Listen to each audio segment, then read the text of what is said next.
Letitia Wexton, next on City Corner.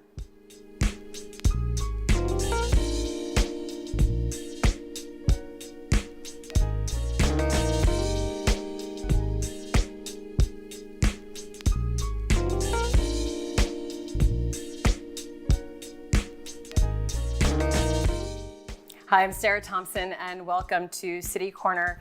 Today, I'm joined by a remarkable individual. Her name is Letitia Wexton. She was born without any arms, but at a very early age learned to do everything with her feet. Her story is remarkable. You're going to learn about it today. She also started a new business venture. It's called Visible, and it's a platform to help disabled people in the job market. So we're going to learn all about that as well on today's show. But now I'd like to introduce and welcome Letitia Wexton. Thank you so much for joining me. Hi. It's so good. And I was saying to you right before we started, I've watched so many videos on your YouTube channel, and I feel like I know you, even though we just met today. And I want to start off actually with that first platform before your business venture. We're going to throw up some screenshots. Tell me about this YouTube page. It's called Tisha Unarmed. You've got millions of hits on some of the videos, and you are known then really around the world for viewers that you have. How did this all start for you? It started when my friends really encouraged me to start a YouTube channel. They said, hey, you're really funny and you go on lots of adventures and you have lots to say. Why don't you start a YouTube channel?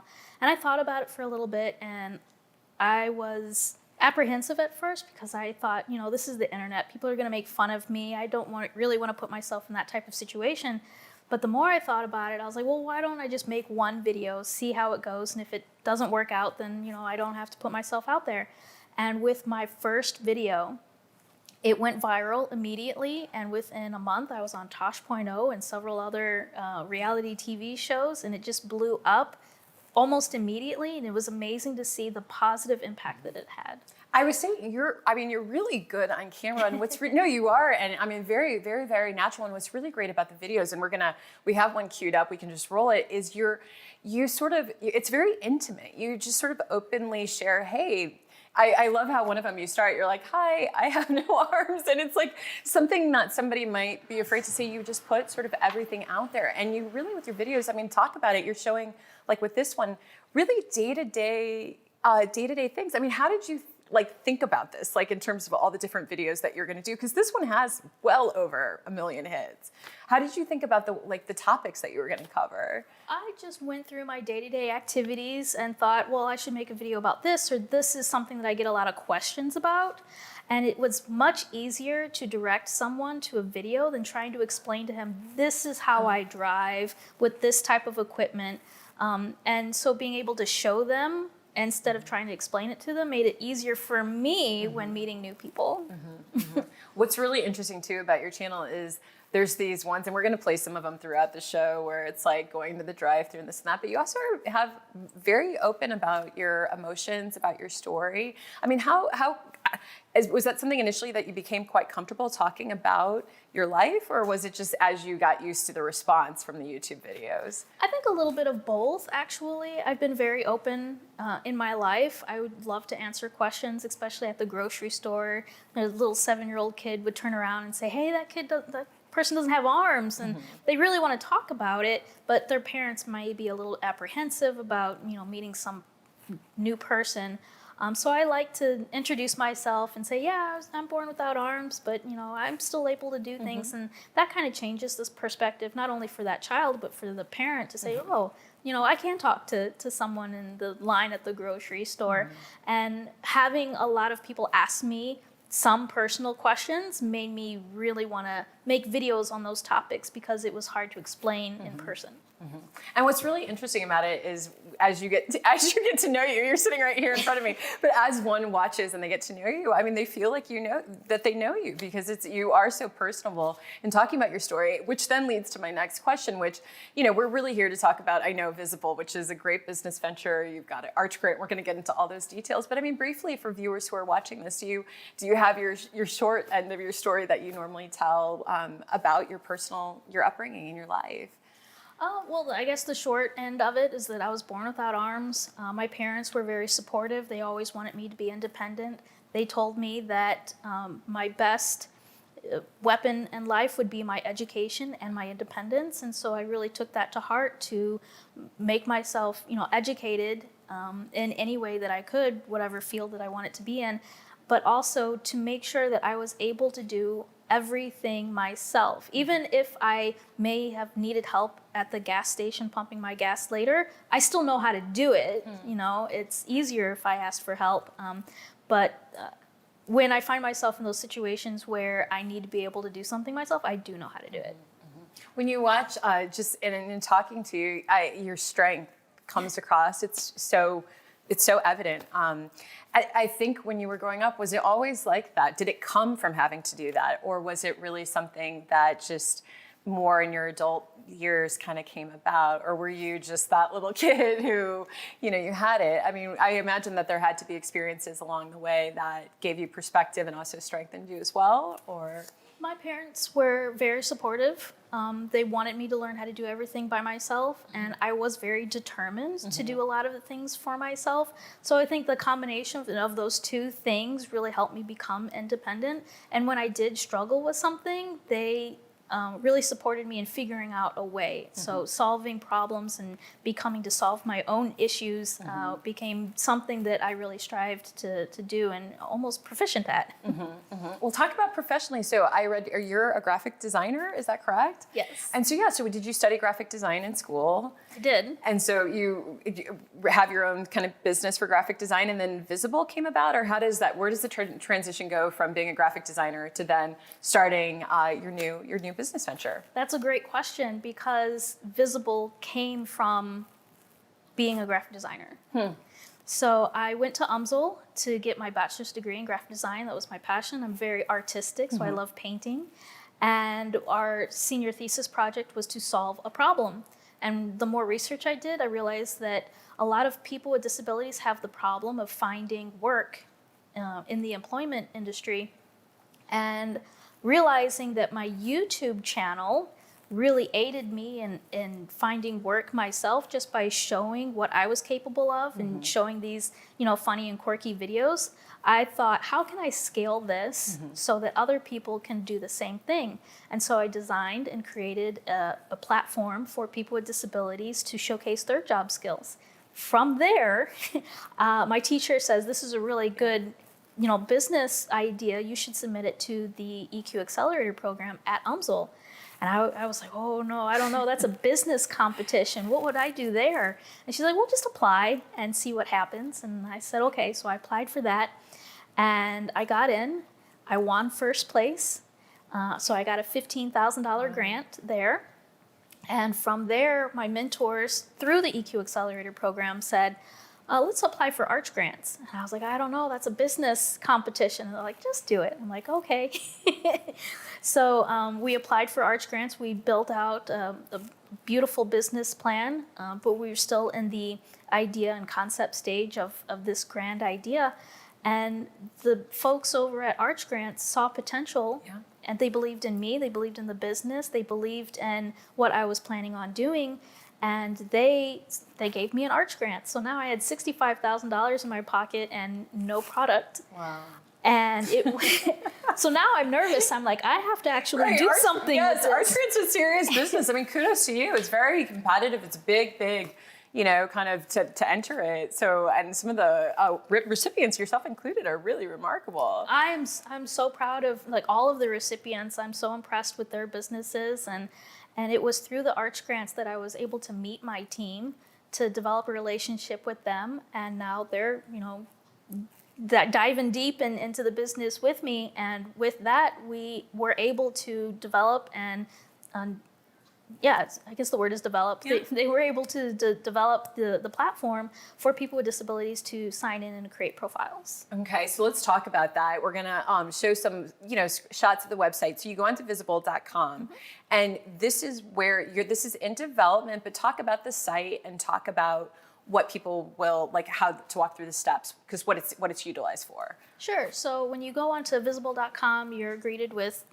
our landing page. It's got some information about the statistics of people with disabilities and their employment rates and the struggle that businesses have hiring, and we want to solve those issues. So when you sign in and create a profile, you can upload information about your disability, you can talk about it. You can also show your job skills, your education, everything that you would see on LinkedIn. But our differentiator is that we really focus on the accommodations that a candidate would need in order to really showcase who they are to an employer. And we've got the feature on there where you can upload a video of yourself doing either a task or anything that would be related to the job. Got it, got it. So it's really, this is going to grow into, I mean, when I think back in the day of like monster.com or something, but really hosting profiles then. And so then where does the kind of next step go then for you to work with employers to then come to the site to, or to sort of have access to the site to the applicants? Is that kind of how it goes? Right, so right now we have designed it in 3 stages. So right now we're in stage 1. And stage 1 is where the candidate would create their profile, upload their information, and then they can copy the link to their profile and share it in their resume. They can share it on their LinkedIn page, basically anywhere they would want to. Cover letters would be a great place to share your profile. That way, your profile is being shared from you and not just out in the open by everyone on the internet. Future iterations will have messenger features so that you can message back and forth between employers and job posting sites. So employers will be able to post jobs onto the site, and then you can actually see what jobs and apply for them through there. Oh, that's great. I mean, it's really thought out. I want to get into more of that. We're going to take a quick break. We've got the information there for you on the screen. So we've got 2 graphics for you. The first is Visible. I think it's the first one. There we go. This is Visible, and it has, and I'm going to ask you about that with the 1.5 when we come back, but that's the website, visible.com. You can follow on LinkedIn and Instagram, and then also we want you to be sure to see the YouTube page that we were talking about called Tisha Unarmed, and so you can follow that. There's both the URL there as well as the handle, but we're gonna take a quick break and we're gonna have more with Letitia Wexton when we return. Stay with us.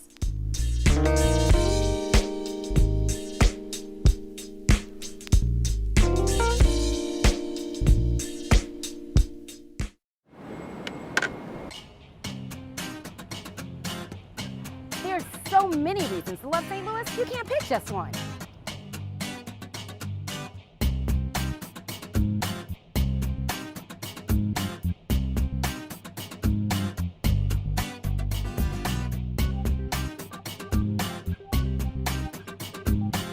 From the arts, architecture, and culture.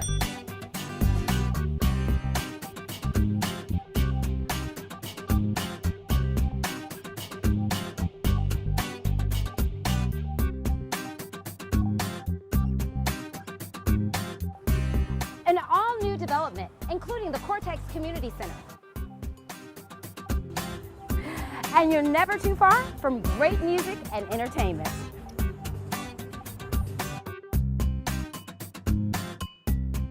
So come and experience St. Louis. This is the story of a boy who didn't talk for a long time. The boy liked things to always be the same. Any changes would scare and upset him. The unknown was an unfriendly place. The boy was very sensitive to lights and sounds. So he built secret hiding places where they couldn't get in. The boy didn't like looking people in the eye. He wasn't trying to be mean, it just made him feel uncomfortable. Sometimes he would flap his arms again and again. One day, I found out I have something called autism. My family got me help. Slowly, I found my voice and learned all the ways I could live with it better. Early intervention can make a lifetime of difference. Learn the signs at autismspeaks.org. It's so sad. It's not.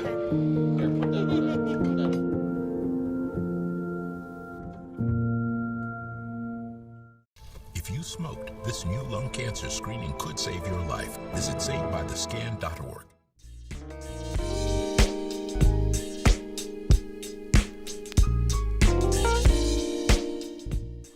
Hi, I'm Sarah Thompson, and welcome back to City Corner. Today, I'm joined by Letitia Wexton. She is the CEO and founder of Visible, and we're learning more about that business venture today. And so you were saying you're sort of in phase one, going into phase two. So when talking today, for people listening to this, I know you want to talk about more candidates apply, kind of where are you at with things in the launch, and what would you like for the public to know? Yeah, so right now we're in phase one, like you said, and we are looking for more candidates to apply. Anyone who's looking for work that needs a little bit of extra help, who has a disability, I would definitely encourage anyone to create a profile, upload their information, and just share it with employers. Our goal is to get 100,000 onto the platform, hopefully by the end of the year, but we'll see where that goes. And then we are also working on a portion of the site where employers will be able to post jobs onto the site, which is a really great development at the moment. And we're also encouraging businesses to sign up for our wait list so that when the platform is ready for them, we can invite them on and send them out that mass email. So when you go onto a lot, is there any specific area or type of job is it open to any business and sort of any candidate, or is it anything narrowed down, or is it going to be categorized in that area of nonprofit, part-time, full-time? I mean, usually when you go on a lot of different, whether it's LinkedIn or other job sites, is it going to kind of operate in that same way? We will use our, the opportunity to filter out some of the things that, let me try to explain that a little bit better. The job posting site will have features to filter out. So when you are looking for a job, you can search for part-time or freelance, for full-time, those types of things. But we're not really limiting on what types of jobs are available, which is great because people with disabilities come in all shapes and sizes. They all have different types of skill sets and education levels. Yeah. Yeah, so we don't want to limit anything, so we're open to every type of industry. Well, when I was on your site, I mean, you have some really interesting data in there, and it was, one of them, the main one was that 60% of all disabled people in the United States of working age are unemployed. And yet every year there's so many jobs that go unaddressed. I mean, you're really tapping into an area which leads to my next question, because one of those facts on your site is part of your name. So talk about 15 and the importance of 15, because when we say Visible, your graphic is with the 1-5. So talk about that connection there and what that means in terms of the data. Yeah, we get a lot of questions about our name, but we worked really hard to develop something that had meaning to it.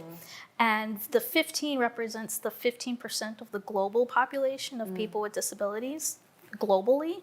And we want to represent them because we believe that they are capable, able people with disabilities who just want to work. And Visible's mission is to make them more visible to employers. I know, it's a great play on words, and we're looking at the logo, and it really, it works both ways. I mean, talk about in your personal experience. I know when I was looking at the site, it talked about that you had struggled yourself in the job market. What were some of those struggles? A lot of my struggles were really in the interview process because my portfolio was pretty solid. My resume was really nicely designed and well put together. But in the interview process, I found that someone who doesn't know me, didn't really understand my capabilities, my skill set, even with my portfolio, it didn't really stand out for itself. And I could see that they really had a lot of questions about, how are you going to get to work? How are you going to use a computer? How much is it going to cost me to hire you? And so at that point, it almost seemed easier for an employer not to hire someone because of all the litigations that might come with it. In reality, it doesn't cost anything to hire me. The accommodations that I would need are fairly cheap. I need a taller chair, like a drafting chair, so I could reach the computer, and I can use a normal mouse and a normal keyboard. But those questions weren't addressed in the interview process, and I didn't get many callbacks. But it wasn't, and this was before my YouTube channel, so I'll say that. As soon as I started uploading videos of my daily life without arms and explaining how capable I was, I had 6 job offers within the 2 months.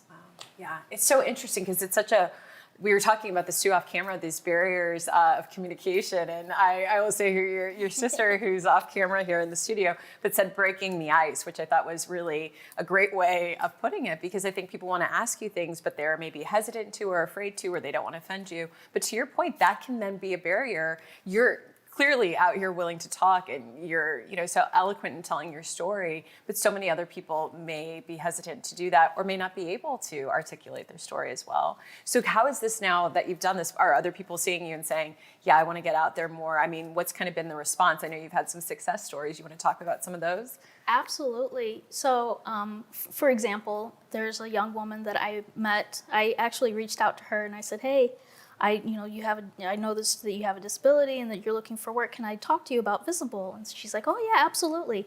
So I explained to her, we're here to make you more visible to employers and we want to help you. And she's like, okay, great. And her name is Emma, but I won't give too much detail. Sure. And after talking with her for, once a week for several weeks, we really narrowed down what her job goals were, what she wanted to do, what her capabilities were, and what accommodations she would need. She filled out her profile, she shared it with employers, and at the end, she has 2 job offers now already, and she's like, I don't know which one to take. Right. Now she's overwhelmed with the amount of job offers she has, and she told me that after talking with me and learning more about Visible, she had more confidence to apply for those jobs.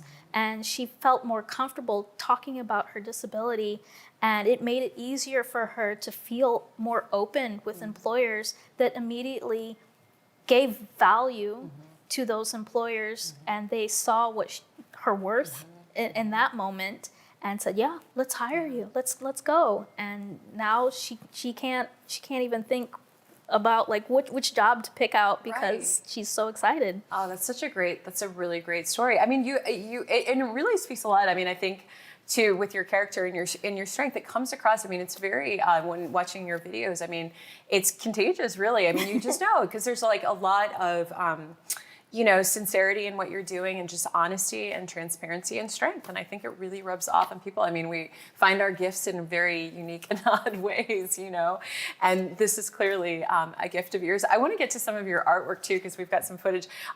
So in addition to being a graphic artist, you paint. I've got many hats. Yeah. Yes. Many hats. CEO. Yes. Founder, CEO, artist. So you also paint. We're going to take a look. We can just run it even as B-roll. Tell me a bit about some of these paintings. I mean, on your site, you have a lot that you're painting. When did you start doing this, as a child, or is it later on? Usually a lot of graphic artists I know have that kind of arts foundation. So is that the same thing for you? Do you want the full story? I'm sure. Yeah. So it'll accompany the video well when we run it. My parents decided when I was early on that they wanted to move to Jordan, which is a third world country.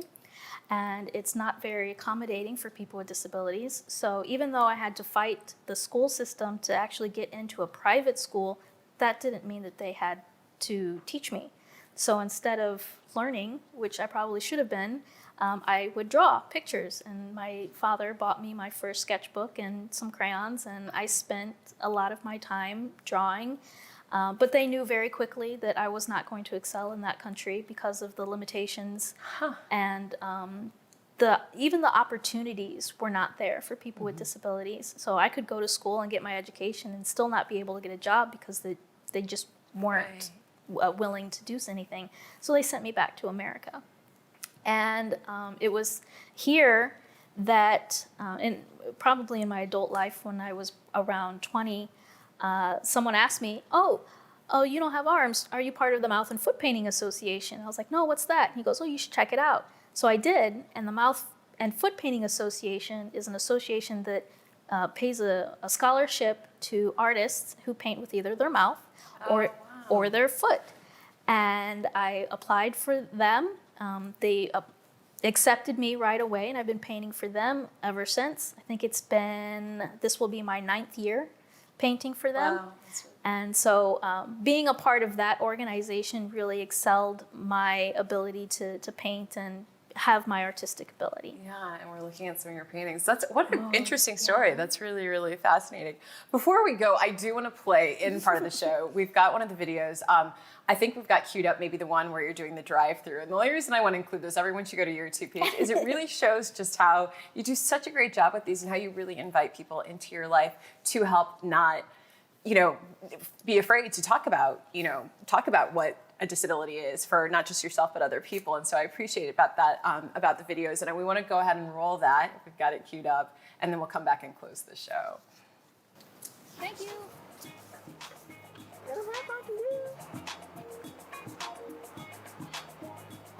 Yeah, this was so. Team meal and a meal? Yeah. 1341. Oh, Deanna, that is awesome. Thank you.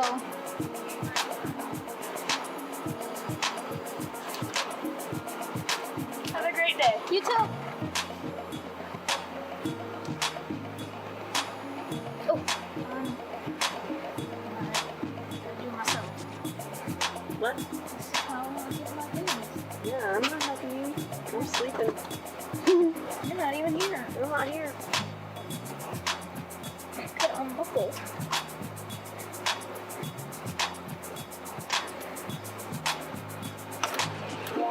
Hello.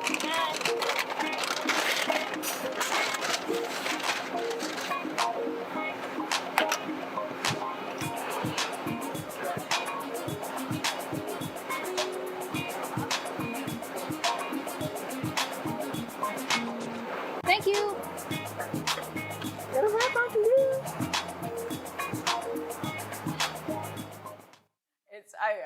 I love that video. I mean, really, I think for people at home, please check out the YouTube page. You do such a good job. Thank you for what you're doing, not just here in St. Louis, but really for the world, for sharing your life. It's very inspirational. It's very powerful. Thank you. Thank you Yeah. for having me here. Yes. I know, just one small snippet at your life. And we're going to put up the full page graphics so you can see. If you want to learn more about Visible, please head to their website. It's Visible. We talked about with the 15, but visible.com. And you can also follow them on Instagram and LinkedIn and just spread the word about it, get people to register for candidates and businesses. So please share that. And then, of course, if you want to follow Letitia on her YouTube page, be one of the many thousands, hundreds of thousands, millions of followers, then head to Tisha Unarmed. Are you going to have a video soon? A new video coming up soon? Yes, I'm actually working with a friend of mine who's going to help me with editing and making a list of videos. It's been a while since I've made a video since I've started the company because I've been very busy trying to run that. But now that things have slowed down a little bit on that side, hopefully, we're expecting things to pick up, but I've got time now to make videos, and I'm so excited for all the amazing new things that are about to come. I know you're doing a lot, but hats off to you. It's really, I feel like you've kind of really seized your moment right now, right? With your company and with everything, and I just so appreciate you being here. All because I made a peanut butter and jelly sandwich. That'll be the next, you'll have to tell me about that one next time. Thank you so much for being here. Thank you. And thank you at home for watching, and keep it right here on STL TV Experience St. Louis.